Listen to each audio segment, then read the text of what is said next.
ایران امریکہ کے ساتھ معاہدہ کرنے کے لیے بہت بیتاب ہے۔ ایران کے ہاتھ سے وقت نکلتا جا رہا ہے۔ ایران کو فوری طور پر حرکت میں آنا ہوگا ورنہ ان کے لیے کچھ باقی نہیں رہے گا۔ امریکی صدر ڈونلڈ ٹرمپ کی ایران کو پھر دھمکی، کہا ایران کے لیے اچھا ہے وہ جلدی کوئی قدم اٹھا لے، ایسا نہ ہوا تو ایران کے لیے کچھ باقی نہیں رہے گا۔ وقت بہت اہم ہے۔ امریکی صدر ٹرمپ نے ٹروتھ سوشل پر نام لیے بغیر ایران کے لیے دھمکی آمیز پیغام بھی جاری کیا، جس کے کیپشن میں طوفان سے پہلے کی خاموشی لکھا۔ تصویر میں صدر ٹرمپ کو امریکی فوجی افسر کے ہمراہ بحری جہاز میں سوار دکھایا گیا۔ پس منظر میں ایرانی پرچم والی ایک فوجی کشتی بھی دکھائی گئی۔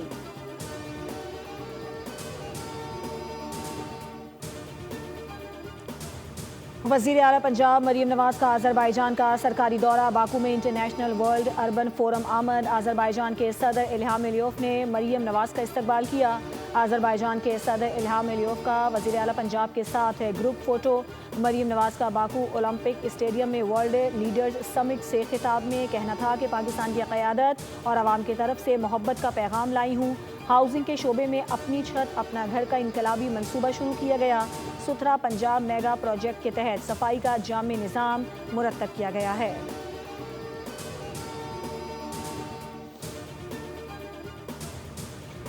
اور ملزمہ انمول عرف پنکی کے خلاف قاتل کیس کی سماعت۔ عدالت نے پنکی کے جسمانی ریمانڈ میں 4 دن کی توسیع کر دی۔ ملزمہ کے خلاف بغدادی تھانے میں قتل کا مقدمہ درج ہے۔ عدالت نے تفتیش مکمل کر کے رپورٹ پیش کرنے کا حکم دیا۔ ملزمہ کو جوڈیشل میجسٹریٹ کے روبرو سخت سیکیورٹی میں پیش کیا گیا، جہاں پولیس کی جانب سے انمول عرف پنکی کے مزید جسمانی ریمانڈ کی استدعا کی گئی۔ اس موقع پر میڈیا اور عام افراد کو اندر آنے جانے سے روک دیا گیا تھا۔ نے پہلے ہی کہا ہے کہ وہ ٹیسٹ کیس ہے ہمارے لیے۔ یہ جو ایلیمنٹ جو بیچ رہے ہیں، یہ زہر بیچ رہے ہیں، ہم نے ان کو پکڑنا ہے۔ ہم چاہتے ہیں کہ کسی کی عزت بھی سب کی محفوظ رہے۔ اگر کسی کے پاس یہ نالج ہے مجھے بتائیں کہ میں کم از کم اس میں مجھے ہیلپ کریں۔ وزیر داخلہ سندھ ضیاء الانجار نے کہا ہے کہ انمول عرف پنکی اور اس کے سہولت کاروں کے خلاف کارروائی ہوگی۔ پنکی ہمارے لیے ایک ٹیسٹ کیس ہے اور منشیات بیچنے والوں کو پکڑنا حکومت کی اولین ترجیح ہے۔ سندھ اسمبلی اجلاس میں وزیر داخلہ نے اظہار خیال کرتے ہوئے کہا کہ ہم چاہتے ہیں سب کی عزت محفوظ رہے۔ پنکی کے مطابق صرف کراچی میں اس کے 800 گاہک ہیں۔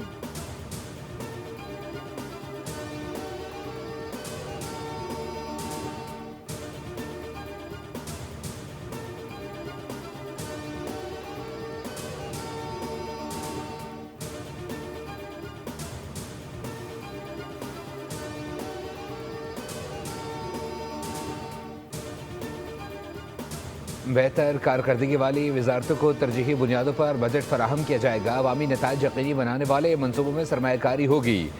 وزیر اعظم شہباز شریف کی زیر صدارت ترقیاتی بجٹ اور آئندہ مالی سال کے PSDP منصوبوں پر جائزہ اجلاس۔ وزیر اعظم نے کہا کہ پانی کے ذخائر اور پن بجلی کے منصوبے اولین ترجیحات میں شامل ہیں۔ وزیر اعظم نے پانڈا بانڈ کے کامیاب اجرا پر وزیر خزانہ کو سراہا اور ریلوے، IT اور پاور وزارتوں کی کارکردگی کی تعریف کی۔ اجلاس میں داسو، دیامر، بھاشا اور میمن ڈیم سمیت قومی نوعیت کے منصوبوں پر پیش رفت کا جائزہ لیا گیا۔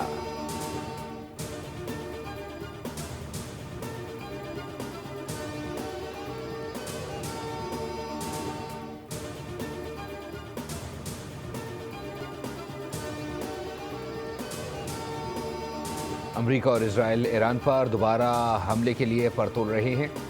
اسرائیلی میڈیا نے طیاروں کی تصدیق کر دی، جس کے مطابق 24 گھنٹوں میں درجنوں امریکی کارگو طیارے گولہ بارود لے کر اسرائیل پہنچ چکے ہیں۔ یہ اقدام ایران پر ممکنہ حملے کا پیش خیمہ قرار دیا جا رہا ہے۔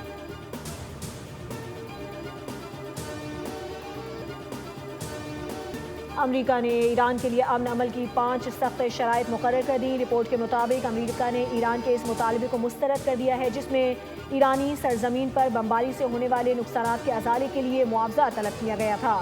واشنگٹن نے دو ٹوک موقف اختیار کرتے ہوئے کہا ہے کہ وہ کسی بھی قسم کی مالی ادائیگی کے لیے تیار نہیں۔ امریکہ نے 400 کلو گرام افزودہ یورینیم کی منتقلی اور ایک جوہری تنصیب تک محدود کرنے کا مطالبہ کیا ہے۔ امریکی انتظامیہ نے واضح کیا ہے کہ ان شرائط کو پورا کیے بغیر امن عمل کو آگے نہیں بڑھایا جا سکتا۔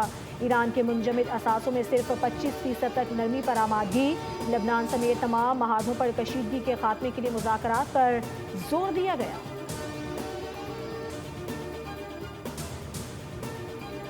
ہماری توجہ جنگ کے خاتمے پر مرکوز ہے۔ پاکستان کی ثالثی میں امریکہ سے مذاکرات جاری ہیں۔ حالیہ تجاویز پر ایران اور امریکہ اپنے جوابات دے چکے ہیں۔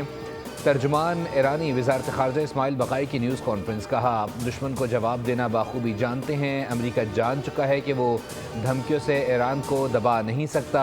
یو اے ای سمیت خطے کے کسی ملک کے ساتھ ہماری کوئی دشمنی نہیں۔ آبنۂ ہرمز میکانزم کے لیے ایران تمام متعلقہ فریقین سے رابطے میں ہے۔ پروجیکٹ فریڈم پاکستان کی درخواست پر روکا گیا۔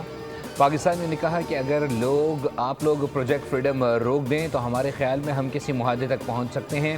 امریکی وزیر خارجہ مارکو روبیو کا کہنا تھا کہ ہم نے سفارتکاری کو موقع دینے کے لیے پروجیکٹ فریڈم روکنے پر اتفاق کیا۔ صدر ٹرمپ سفارتکاری کو ترجیح دیتے ہیں۔ پاکستان کی متحدہ عرب امارات کے ایٹمی بجلی گھر پر ڈرون حملے کی شدید مذمت۔ وزیر اعظم شہباز شریف نے کہا ہے کہ پاکستان متحدہ عرب امارات کی قیادت اور عوام کے ساتھ مکمل یکجہتی کا اظہار کرتا ہے۔ وزیر اعظم کا فریقین سے صبر اور تحمل سے کام لینے پر زور، کہا خطے میں امن و استحکام اور کشیدگی میں کمی کے لیے مذاکرات اور سفارتکاری واحد راستہ ہے۔ ترجمان دفتر خارجہ کا کہنا ہے کہ جوہری تنصیبات کو دانستہ نشانہ بنانا عالمی امن اور ماحولیات کے لیے تباہ کن ہو سکتا ہے۔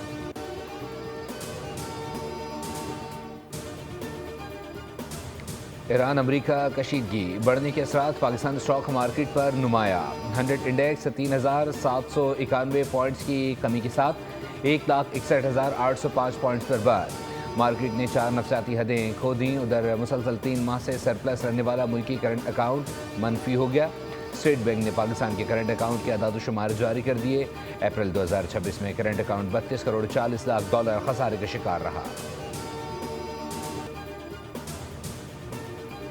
وزیر خزانہ محمد اورنگزیب کا عالمی بینک وفد سے ملاقات۔ معاشی اصلاحات، ادارہ جاتی تبدیلیوں اور FBR میں ٹیکنالوجی اور ڈیجیٹل اصلاحات پر تبادلہ خیال کیا گیا۔ عالمی بینک نے میڈیم ٹرم ریونیو اسٹریٹجی اور FBR اصلاحات کے لیے تکنیکی معاونت جاری رکھنے کی یقین دہانی کروائی۔ وزیر خزانہ نے کہا کہ حکومت کی توجہ برآمدات پر مبنی پائیدار ترقی، سرمایہ کاری کے فروغ اور کاروباری ماحول بہتر بنانے پر مرکوز ہے۔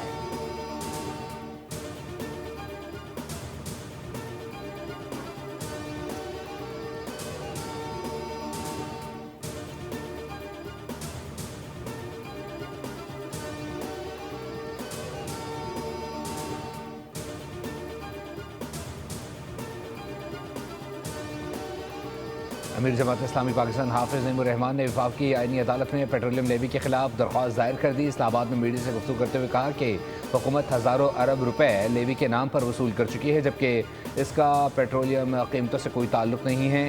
حافظ نعیم نے کہا کہ 170 روپے فی لیٹر لیوی عوام پر ظلم ہے۔ صرف موٹر سائیکل والے روزانہ اربوں روپے ٹیکس ادا کرتے ہیں۔ حافظ نعیم نے اعلان کیا کہ 22 مئی کو ملک گیر احتجاج اور عید کے بعد ہڑتال کے ذریعے سڑکوں پر جائیں گے۔